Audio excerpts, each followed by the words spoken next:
Hey, and welcome back to the channel, everybody.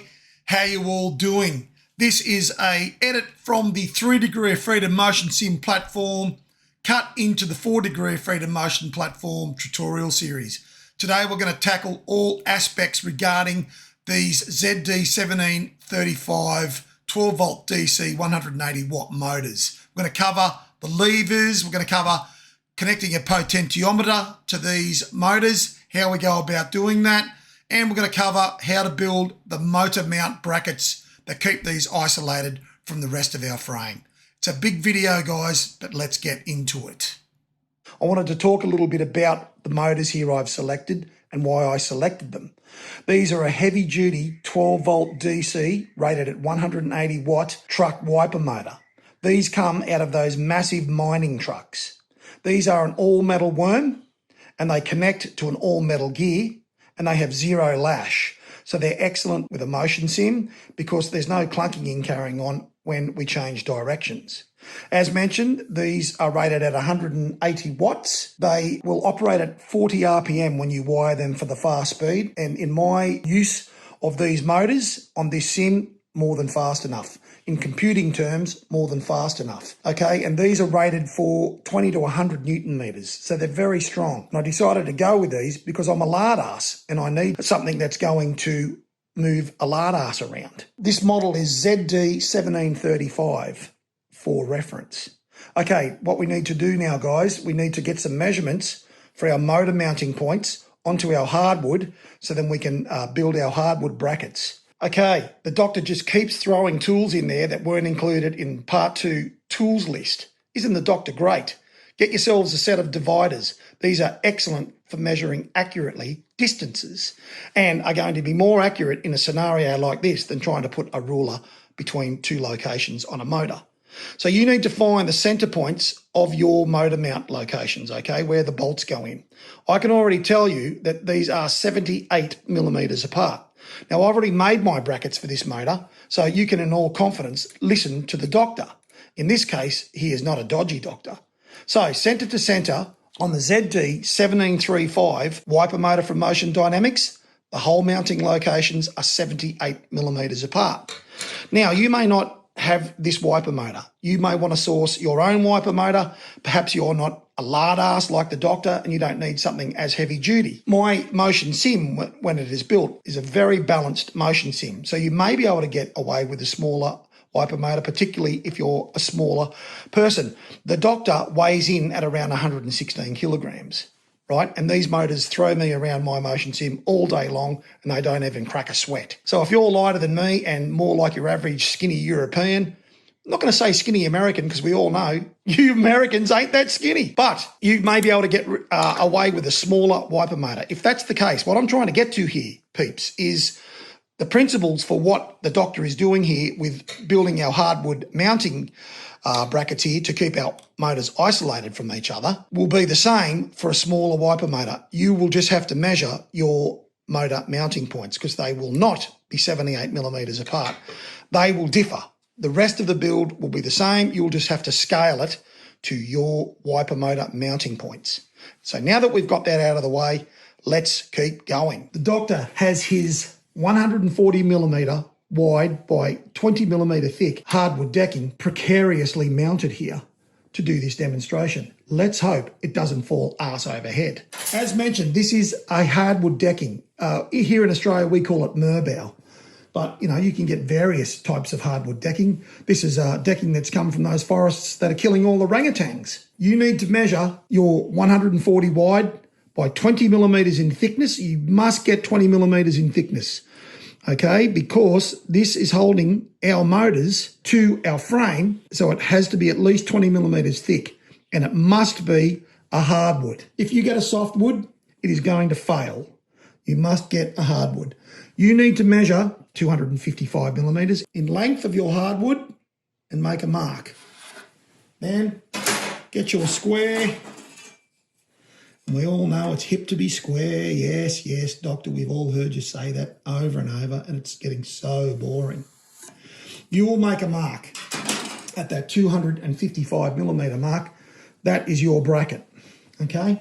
Now let's talk about how we set up our bolt hole locations for our motor and our motor mounting bracket, which we've now welded to our midframe. So to set up our bolt holes and have them nice and clear from our edges, as spoken about before, hardwood is a very strong material to use, but it does have its limitations compared to metals.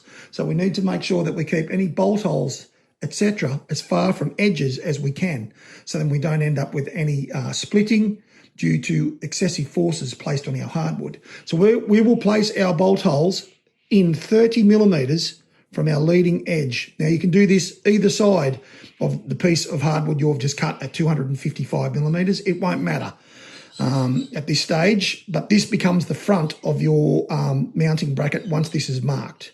So you need to measure in 30 millimeters, make a mark, and then get your square and mark along that 30 millimeter point. Now what we're going to do, people, is we're going to find the centre of our 140 millimetres, which is 70 millimetres. Make sure you've got your ruler flush at the very edge of your 140 hardwood. Make a mark at 70. And then do the same at the other end. 70. All right. I'm going to put our ruler between those points. I'm waiting for this piece of timber to fall down. Seriously, I've got it leaning on my wiper motor with nothing at the bottom part of it. It's going to slide out any second. So this is challenging to keep this nice and straight, but not knock my wood over, and then draw between those two and you have your halfway point. Okay, so our motor mounting points on our motor are 78 millimeters apart. So what we need to do is we need, from our halfway mark here, we need to measure 39 millimeters in each direction, because half of 78 is 39. This is where our bolt holes are going to locate. So if you have a different wiper than mine, you will need to measure half of the distance of your motor mounting holes, and you'll need to mark that halfway mark each side of our halfway mark here on our timber. In our case, as I just mentioned, that is going to be 39 millimeters. So I'm going to use a pencil now because we're starting to get to the point where we need our marks to be as accurate as we can get them. 39. Problem with the pencil, it is a little bit hard to see. 39. And that is where we will be drilling our holes. Now, the other way you can do this, guys, if this is just going to do your head in trying to do it this way, and I understand that, you could, in fact, get some baking paper and you could push some baking paper over your motor shaft down onto the flat section of where your motor mounts are, and you could basically mark a hole in those bolt hole locations, and you'll also then have the centre of where your motor shaft is, because obviously around this location here we need to drill our 44 millimetre hole to take our motor shaft. So we need to, that's what our 44 millimetre hole is for. That 44 millimetre hole saw also allows us to feed our bracket, which is welded onto our motor shaft, through our timber bracket here. So like I said, you could trace this all up with some baking paper, but you'd have to make sure that your baking paper, right, and where your holes are still are at 30 millimetres inboard from that baking paper. So it's going to be hard to get that accurate because you're using a bit of flimsy paper, right? This is a better way to do it. So I'd just keep following my directions for less cock-ups. So these are our two front mount points on our motor. To get our mid mount point, you can do your dividers at 78 mil apart, and you place them on those marks that we've just made at the 39 millimetre mark. And you can do a little mark like this.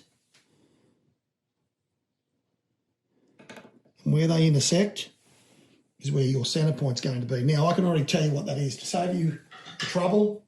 So then, even though the doctor keeps loading you up with tools, to save you having to buy those dividers, which are very handy things to have, let me give you the drill. I can tell you, if you measure from your centre line here, right, you will measure 67 millimetres.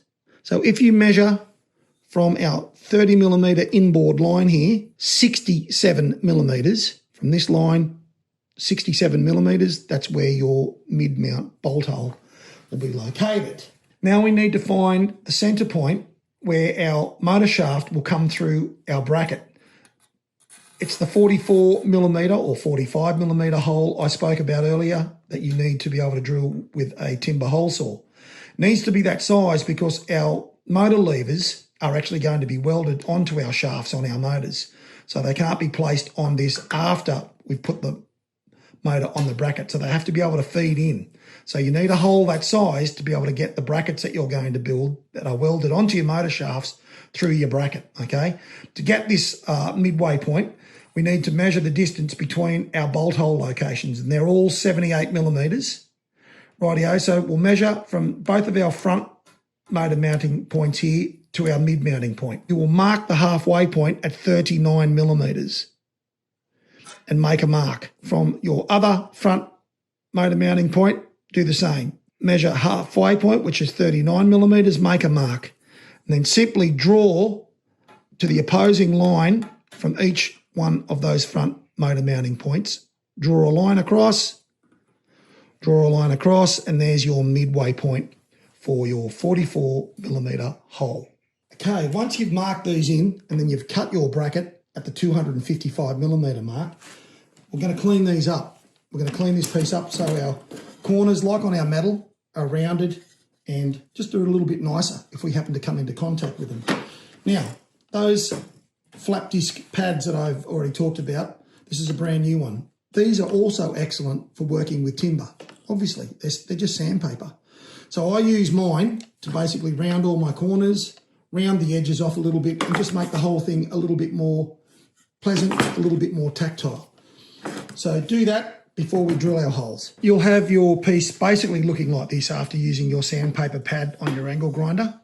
Now, use caution when using that sandpaper pad on your grinder. It really takes material off fast. You can actually use those sandpaper pads on your angle grinder to help tweak where you've cut. So if you're cutting with a handsaw or even a circular saw, sometimes it can be hard to get it really straight on your mark, and sometimes your piece might not be exactly square. You may still see some of your mark where you've cut a little bit crooked. You can put this pad on the front of your piece and you can tweak it and bring it back down exactly square. As I said, do use caution. It takes material out really fast. So just bevel around those edges, round your corners, and we're ready to drill this now. Now our finishing hole diameters for our motor mount locations are 10mm. Obviously, as already said, we use our 44mm or a 45mm hole saw for our centre shaft location. Pilot hole these first, okay? Use a 5mm drill bit to pilot hole all of these 4 locations before you drill with your finishing drill bit and hole saw. Yes, if you try and use your 10mm drill bit straight away, they can still walk on hardwood, okay? But a smaller drill bit will be a little bit like using a punch. We don't need to punch these.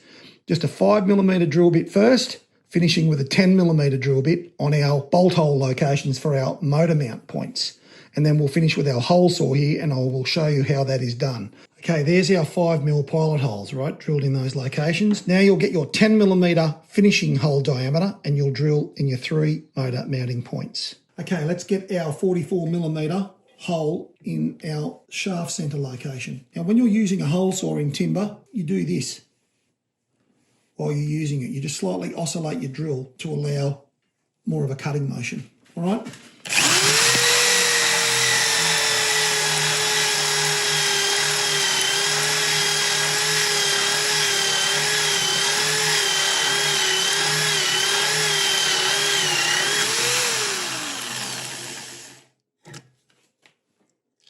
Voila!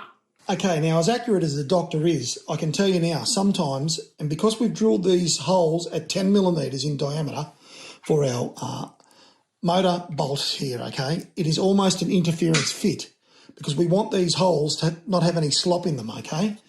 So you've got to be quite accurate with your measurements here, otherwise when you line this up and put it on and try and put your bolts in, okay, if you haven't lined these holes up right, your screws are not going to locate properly in the motor. Now, if it's close, you can use something like a timber rat's tail file here. You can work out which hole's not quite right. You can put this through and just do a little bit of filing. You shouldn't have to. I haven't touched these, okay? And these are exactly the measurements we've just done. And I can tell you now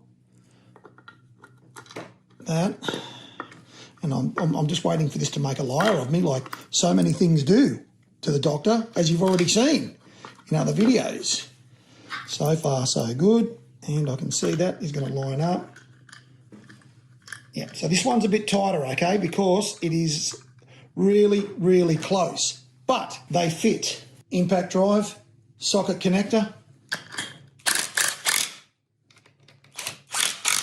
Not too tight, because there's something we need to talk about now that we also need to tweak.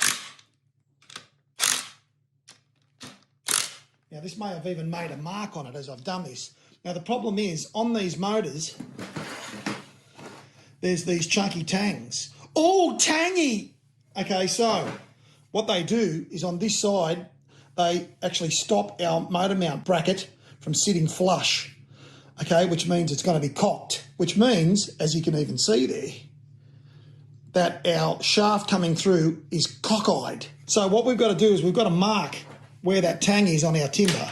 I probably could have worked out how to measure this, but this is the lazy man's way of doing this. So I'm taking my marker, and on that tang, I'm marking onto my timber where that is interfering on my timber and the length. Rightio, I've marked that. I'm going to take this off now and show you what I am talking about. Okay, so the doctor has taken the liberty to draw up a little square area here where our tang was interfering. Right, and this is basically 25 by 20 millimetres, because our tang is 25 millimetres in length and it's a little bit under 20 millimetres in width. It's about 17 millimetres in width, right? Now, to save all dick-arsing around, and nobody likes dick-arsing, what we should do is we should get ourselves a speed bit or a spade bit. You can buy these sets extremely cheap. I don't think I put this in the tool list. It's another Dr. ADHD special. But this will be a very easy solve for this. Now, you could chisel that out if you wanted to.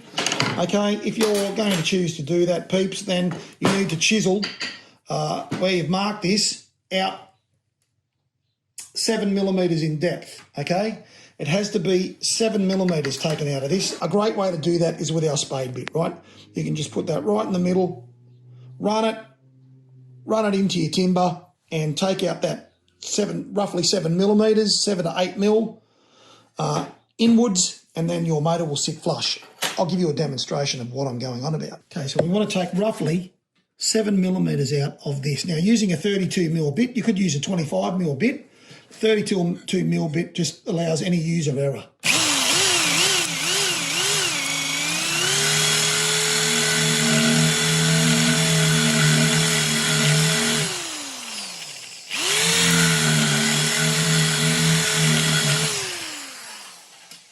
Okay, you want about 7 millimetres in depth.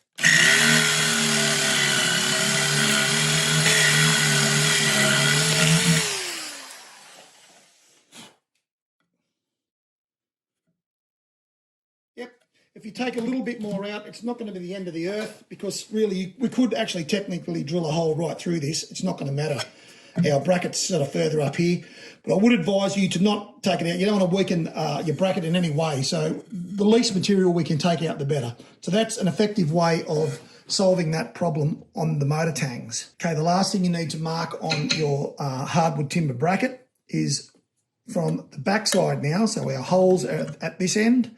At the backside of our bracket, you need to measure in exactly, and make sure you get this right, because this is critical for when this goes on our bracket on our mid frame. It's going to hold our hardwood timber here.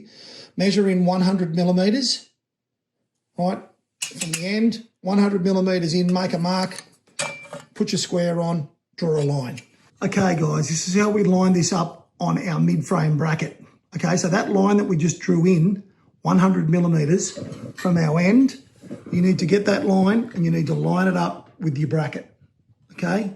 And you need to set this bracket flush on the top and the bottom. Remember, this is 140 millimetres, same as our hardwood here in its width. So you line the top up and the bottom up, make sure they're flush. Don't have this sitting higher than the bottom. It has to be the same both sides. So then when we do it both sides, our motors are balanced and exactly diagonal from each other. Line it up, get it flush. I'm clamping mine with a pair of vice grips. This is pretty fiddly getting this. It can be a bit frustrating, but you just need to take your time and you'll get it. Now remember, you've got to set it with the little routing part here that we've just done with our spade bit on the outside, okay? So make sure you set this up with a little routed piece here to take our motor tang on the outside of the motor mount bracket. Now you've got it lined up and in place, you're going to mark your holes. You need to get these as accurate as you possibly can. Otherwise, when you put this back on, it's going to be a shit show, and we don't want that. Just rotate your pen right around to contact all the outside area of our metal bracket here onto our hardwood. And then you are ready to rumble. Now we'll take that bracket off and drill those holes, and then we can bolt it on and put our motor on. Ah! Ah! Take that, you fiend. Okay, now, as always, we're going to pilot hole these holes we've just marked up on our Merbau, on your hardwood. Get them centre, a nice straight drill, pilot holing. Our finishing size on these holes is 8mm. So I'm going for a 4.5mm pilot hole.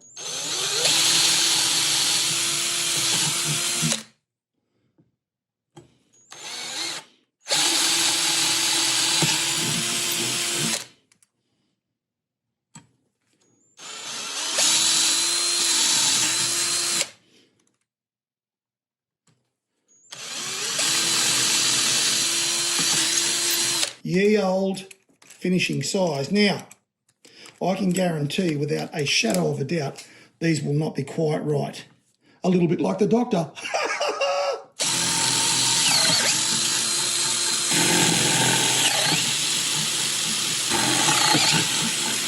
This is why if we hadn't have pilot holed this, our drill would have walked off those marks.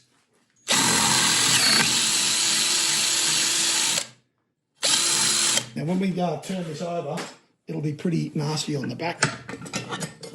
It's not too bad. Now you can take your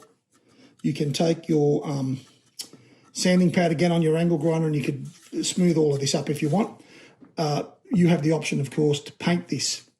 I'll be painting these in black, but first let's get it on the actual mid-frame and see what it all looks like. Now, in the early videos when I was showing my 3-degree freedom motion platform sim, you would have seen that I'd sort of attached things with all sorts of weird and wonderful bolts, etc. And these were things that I just found lying around the workshop that worked, okay? And they worked fine. But because I'm now shooting this as a video so others can follow along and do this build, I've decided to pretty things up a bit and make things a little bit more functional within the build. So I went out to trusty Bunnings and I got myself a set of these security screws. They're a torque head bolt that actually come in the packet with the necessary bit to do these up. Now the great thing about these is they're a countersunk style head.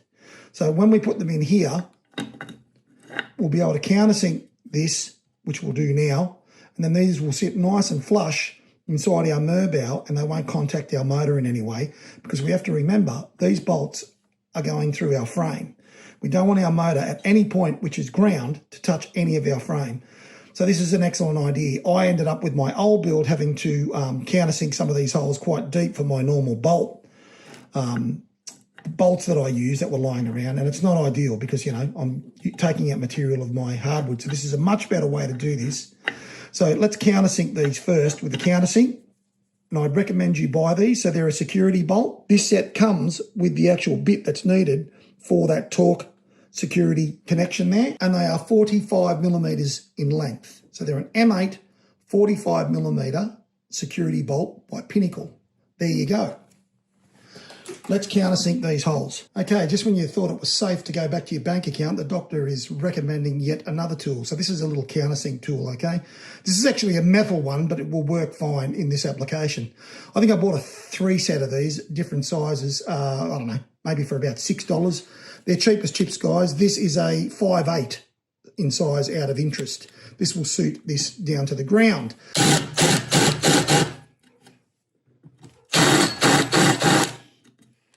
Not too deep. Not too deep, peeps. If you go too deep, trouble will be brewing. Remember, we want as much material as we can get all the time with this. I've basically gone where our taper finishes is where I have gone in. Our bolt will sit nice and flush now and not contact our motor. We're going to talk about how we connect our potentiometers to our motor shafts. Now, the way I'm doing this is via a M4 0.4 millimeter thread pitch furniture screw. Now, conveniently, our motors, the ZD 1735s, already come with a hole drilled in the centre of the motor shaft. It's not quite large enough to take the M4, so we need to drill it out, and we'll use a 3.5 millimeter drill bit to drill that motor shaft out. Then you will need an M4 0.4 millimeter thread pitch tap, and you'll need to tap the motor shaft as shown in the video, so then we can screw our M4 0.4 thread pitch furniture screws into the end of the shaft. You're going to find yourself a 6 millimeter. This is a 40 millimeter in length. So a 6 millimeter, 40 millimeters in length Dynabolt or a concrete bolt. All we're using for this is the sleeve. So you'll remove the nut, you'll take the pin out, and you'll cut the top section where it's solid out here, around here. A nice straight cut. So then you end up basically with a little tube or a sleeve. And this will become apparent while we do this very shortly. So they're the items you need for your potentiometer to motor shaft connection. In this next part of our build, guys, you are going to have to tap your motor shafts. You're going to have to tap them with a M4 0.7 millimeter thread pitch tap. Now, I'm going to take you through how to do that. A little bit of a tricky process, but it is doable for the DIYer who's willing to have a crack.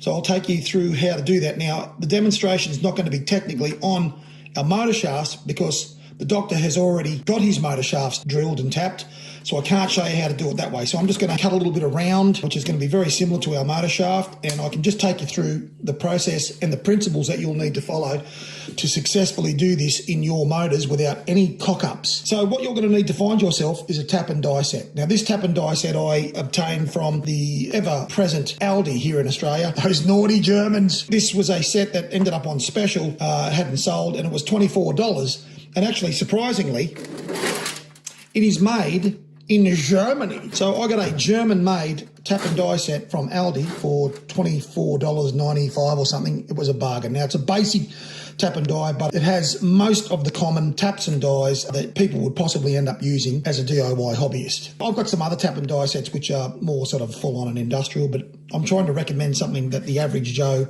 doesn't have to spend, $500 on a tap and die set. So you'll find something equivalent to this on Fleabay or Amazon, probably for around that same sort of money. It'll be a Chinese-made tap and die set for about $25, $30. Just make sure that it has an M4 0.7 pitch tap, because that's what we're using for our M4 0.7 pitch furniture screws. Now, before we actually start drilling this, guys, we're going to make a mark on our drill bit at 20 millimeters so we know when we've reached our 20 millimeter mark. Simply put a ruler or your tape measure on your drill bit at the tip, measure in 20 millimeters, and with your Sharpie, make a mark right around your drill bit so you know. Do not exceed 20 millimeters in depth in your motor shafts in the ZD 1735s, or you're going to end up in the casing. We don't want that, but we do need to be 20 millimeters. It'll be close, but you won't be in the casing. Trust me, I've already done this on my motors without any problems. So you put that mark on your drill bit so you know when you get to this point, it's time to stop. Okay, so the doctor has cut a little piece of round here. He's got it set up in his vise, and he's found the center of his round and he's punched it. Ready to do this demonstration for you guys. Now, the beauty of the ZD 1735 motors that I've recommended you guys buy, they already have a hole drilled in the center of the shaft. That's brilliant because it's in the center. It means that your potentiometer connection is going to be a nice, balanced connection. Okay, as mentioned, we are using M4 0.7 pitch bolts. This is how you're going to tap it. So you're going to find a 3.5 millimeter drill bit does the job. Keeping in mind that these connections, they don't require a lot of strength. All they're doing is holding a flexible coupling. They're not having any force really put on them.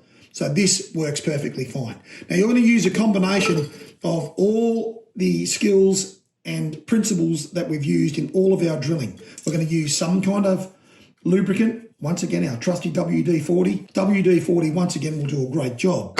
Now your motor shafts already have a hole that's almost 3.5 millimeters. So you'll find this quite easy to drill out.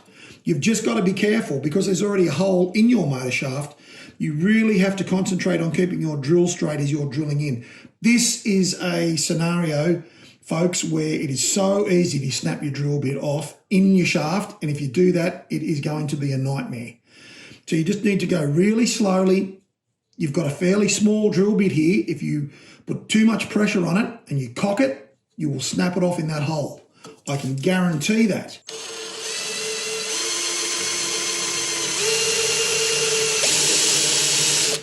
Okay, I've got my hole started there. Now I'm going to put a little bit of lubricant on.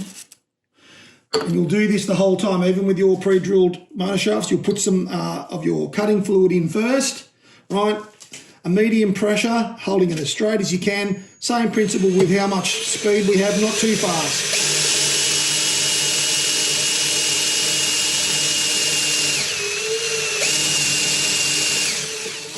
And what we're aiming for here, ultimately for you guys, okay, you are wanting to get your drill bit in 20 millimeters, okay?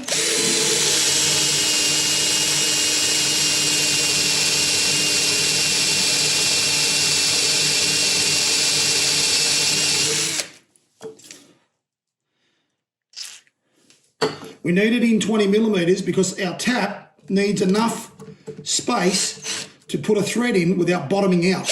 Our M4 bolts are cut at 30 millimeters in length, allowing 15 millimeters inside the shaft and 15 millimeters of our sleeve.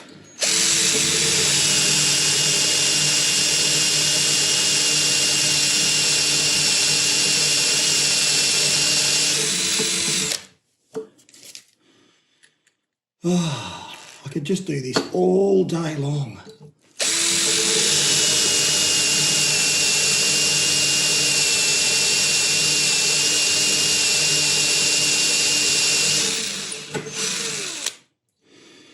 Now I'm getting close to 20 millimeters there now. This is the chuck we'll use to tap our motor shafts, okay? This is what it looks like.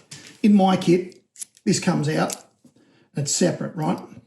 So what you'll do is you'll undo the end of your chuck here, depending on the size of your tap. Sometimes you don't need to take that off. You'll place your tap in the end of this, push it in as far as it'll go, put your chuck back on, do your chuck up tight. You'll put your T back in, and you've got something to hold while you do that up. Okay, now like our drilling, we are going to absolutely keep our drilled hole here lubricated for our tap. Tapping is one of those dark arts that requires patience and it requires a little bit of smarts. You don't just keep running a tap in for as long as you can, or I can guarantee you will snap this off. Taps are hardened, so they're very brittle. So we're only going in probably 5 turns, then we're coming back out. And as we go in a bit deeper, this will become even less. We'll do 1 or half a turn. You clean off all the chips, keep it lubricated. You have to keep this straight when you start too. Okay, you've got to keep it as straight as you can until it bites and starts threading. Now, as you go in further, because your tap is tapered, it'll get harder to turn. Okay, as soon as it starts giving you some resistance, carefully straight back off. Your chips are starting to build inside and they're binding your tap in the hole. If you keep going, you'll come to a stop. Okay, you won't be able to keep going, and then when you try and back out, the chips will bind, you will snap your tap. Snap your tap, snap your tap, snap, snap, snap your tap. So be very careful doing this. Yes, I am seeking medical help. They're not much bloody help, I can tell you that. Okay, I'm starting to get some binding there now. Very carefully, hear that? That's what you've got to be careful of. If I kept going, it would have been El Snappo. Snap your tap, snap your tap, snap your tap, snap your tap. The doctor is off his head, and we're going in basically until we are bottoming out into our drill.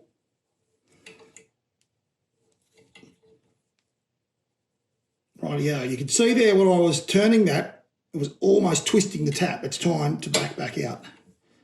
So this does take a little bit of time. You must be patient doing this, otherwise it will be an absolute cock-up.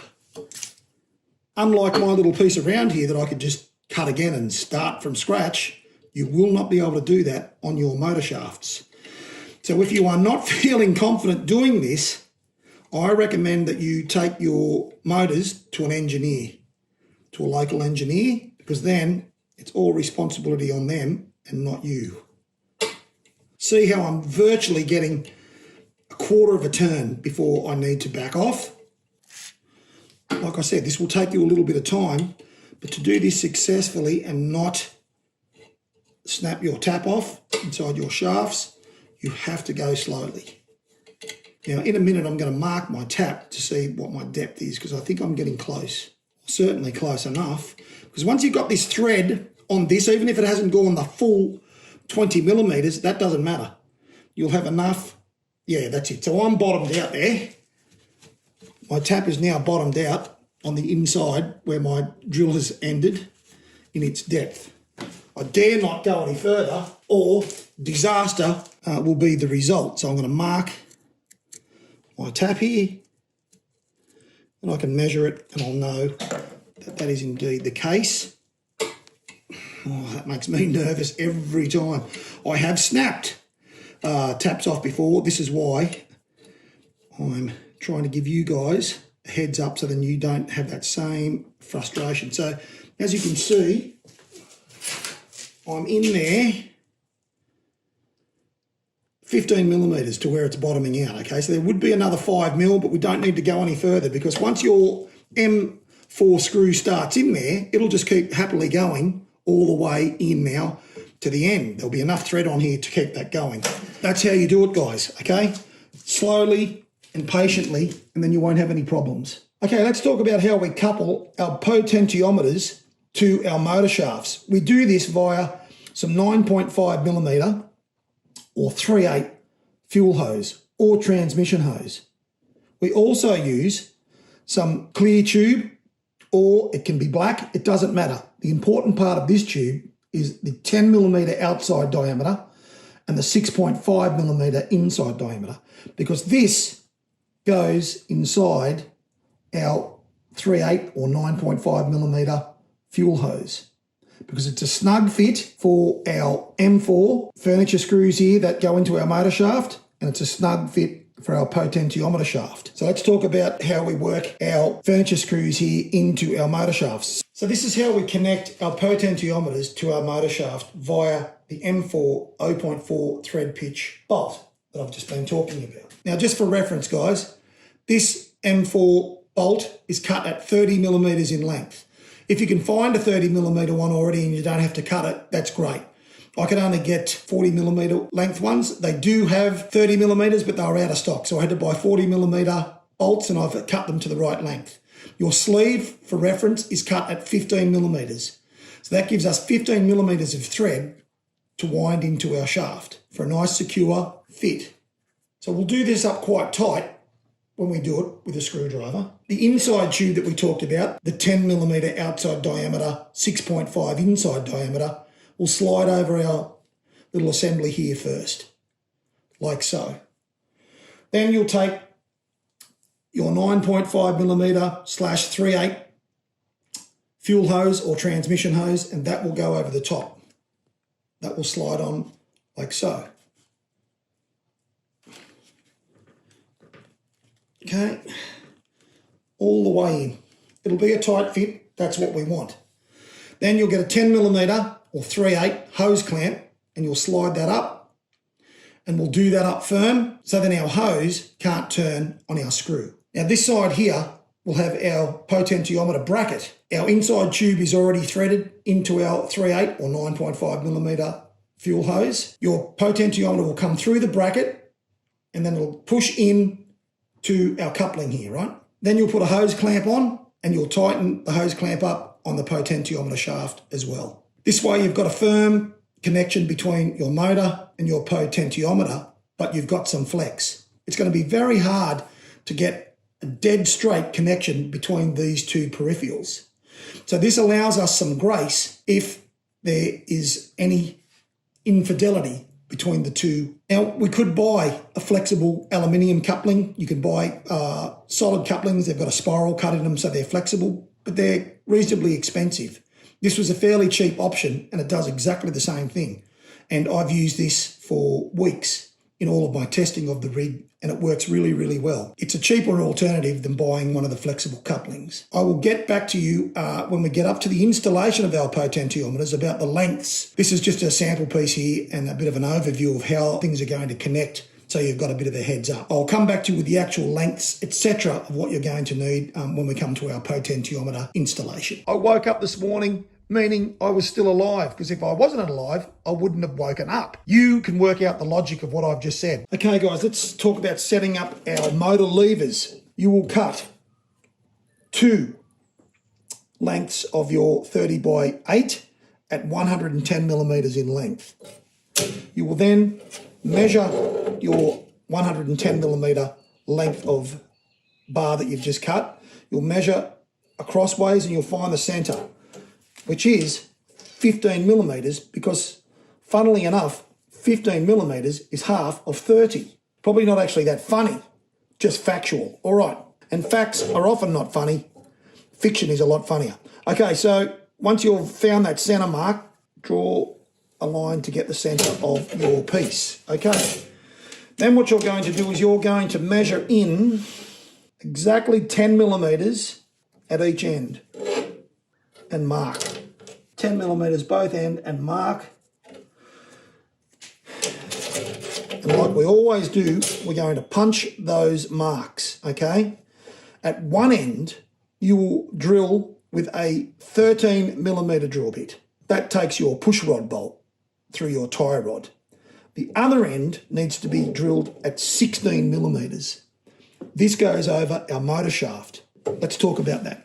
Now, as previously mentioned in the tools video, part 2 of the 3 degree of freedom motion platform build video, for those who need a reference to find out what the hell tools they actually need to get this build done. I mentioned that I had a set of carbide metal hole saws, okay, of which one of my carbide saws is 16 millimeters.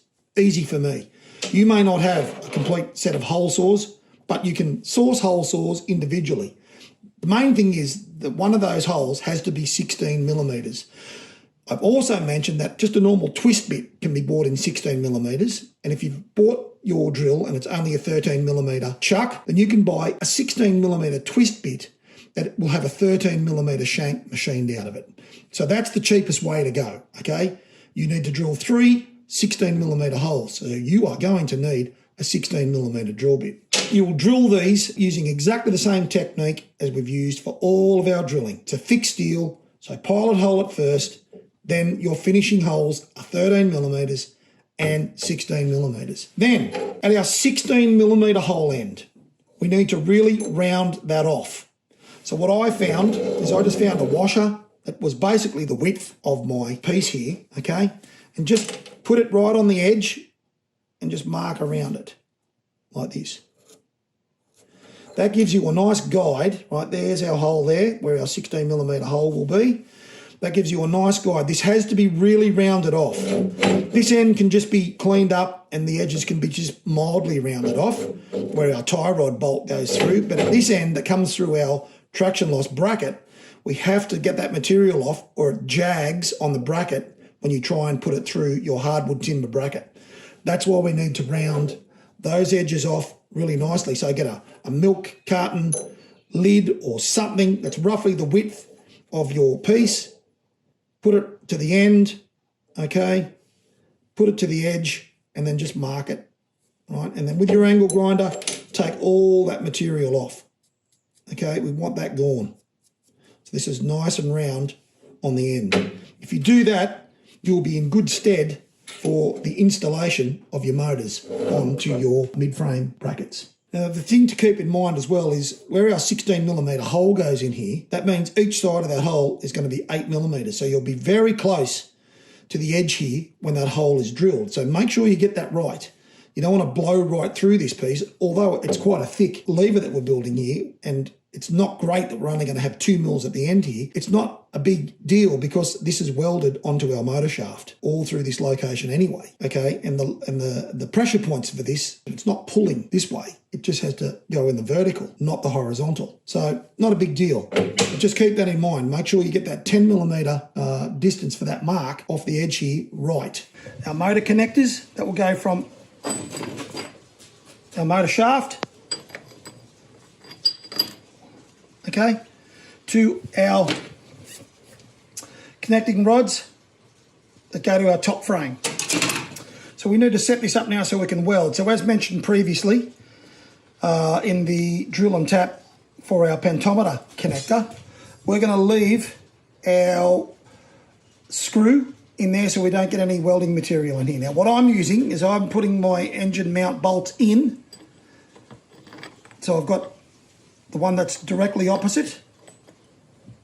So if we look at our motor mounts, you can see our motor mounts, how they are here, right? Because we'll be moving this. It doesn't matter where this is when we weld it, because we can just put a battery on it or our power supply on it, and we can move this into the position we need it to be in when we come to set it up, connected to our frame.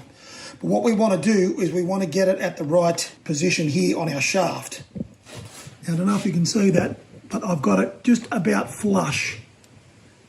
And that's where we need to have it.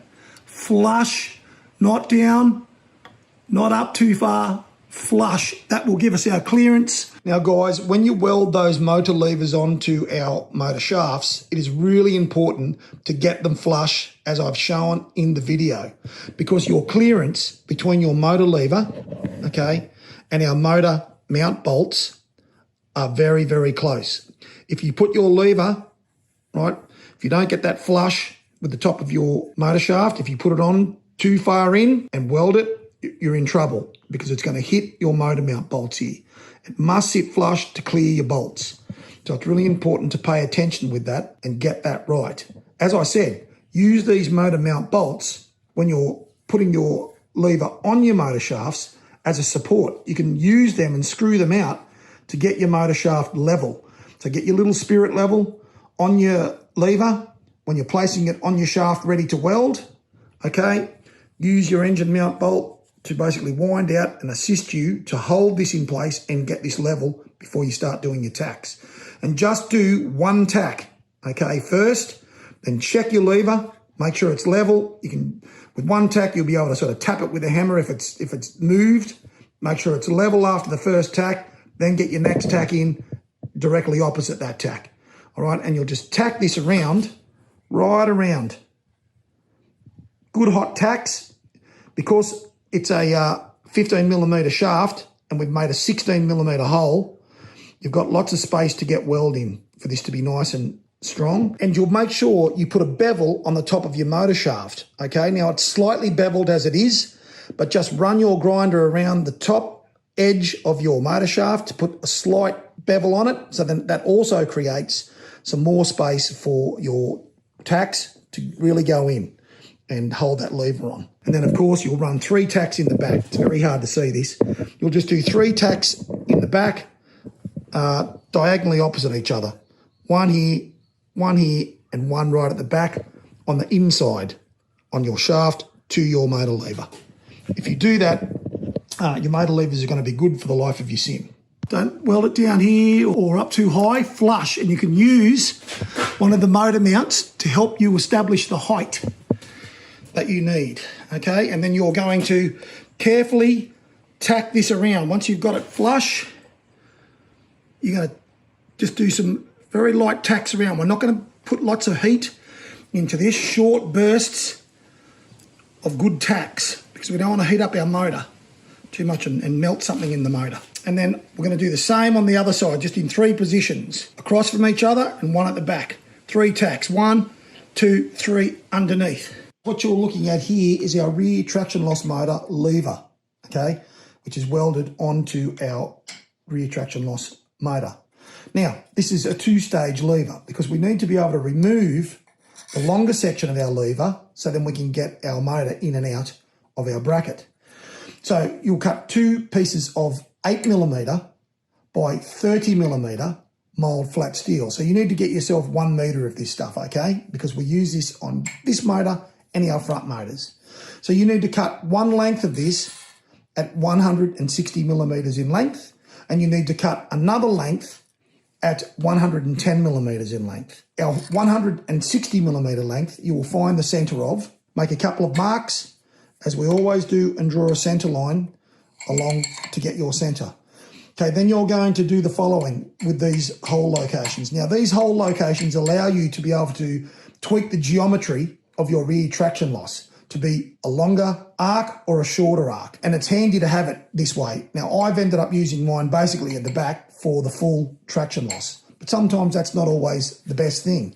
It might be nicer to have a tighter traction loss, and it's going to come down to the individual. This gives you some options. The Doctor is all about options. On your 160mm piece, apart from the fact that you're going to clean it up really nicely and make sure it's nice and shiny and round all your corners, all the same techniques and principles we do for all of our metal that we cut. Once you've measured that centre mark, you're going to first measure in where you're going to have your attaching bolts, because we bolt this to our 110mm piece that is welded onto our traction loss motor. So you will measure in exactly 10mm. You'll measure in 10mm and punch it. You will measure in 30mm and punch it. You will drill an 8mm hole here for an M9 bolt, and you'll drill a 13mm hole here for an M12 bolt. They are 25mm in length. You can't be longer than that, or they'll contact your hardwood bracket here and they'll contact the motor mount bolts. They can only be 25mm in length. That gets you through your 2 8mm of levers. Then you will measure from the very end, and we'll start our holes along here that take our M12 push rod bolts. So what you'll do, you will then measure from the very end of your 160mm, and on your centre line, you will punch 55mm. 55mm on your centre line, punch it. 20mm, so 20mm from there to here, punch it. 20mm from this punch to this punch, punch it. 20mm from that hole to this hole, punch it. And this one to a very end hole here, 35mm.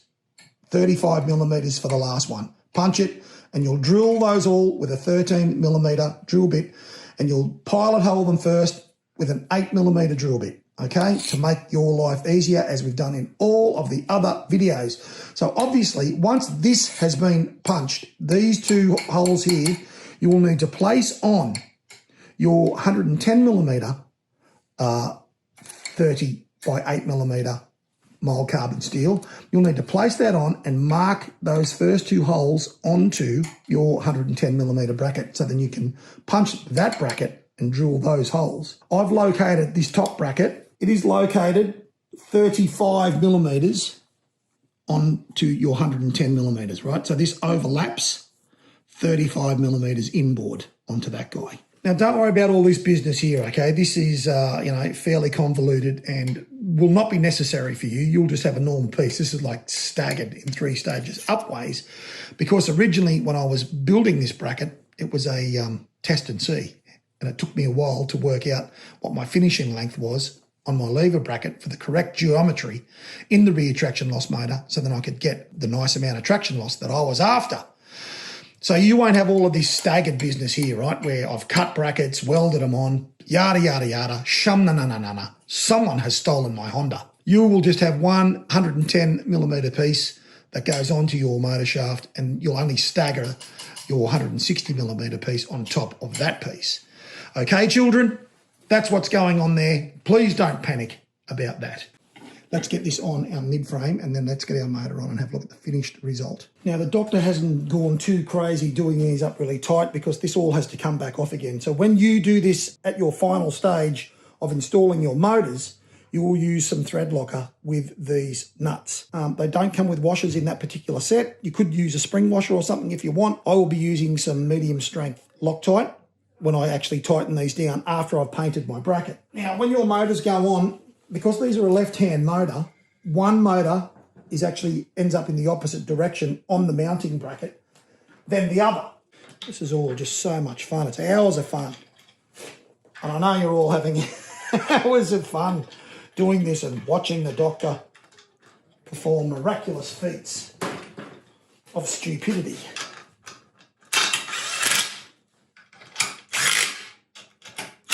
Don't overcook those, okay? Now the doctor's already discovered a problem putting this on, and that is my mid-frame's going to fall arse over head. So I need to put a F-clamp on this, so bear with me. There's always something happening in the workshop to annoy the doctor. Our motor is on. Now this is why this measurement from the back of our bracket, the 100 millimeters, to where we mount our bracket flush at the front here is important, because our motor lever needs to not contact our bolts coming through that hold our motor onto our mid-frame.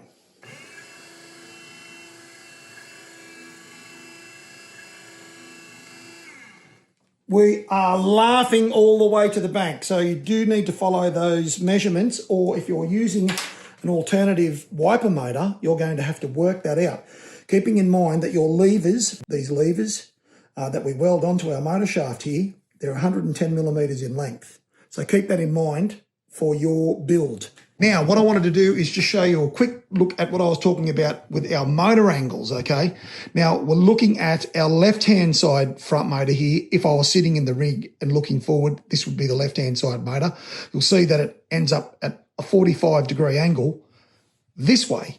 On our right-hand side motor, because they're both left-hand side wiper motors, this one installs at 45 degrees this way. It just means that in the SMC3 utility software and your SimTool software, you have to make some changes. Because they're both left-hand side motors, you have to reverse the axes in the software for this to operate up and down, the same as what this one operates up and down.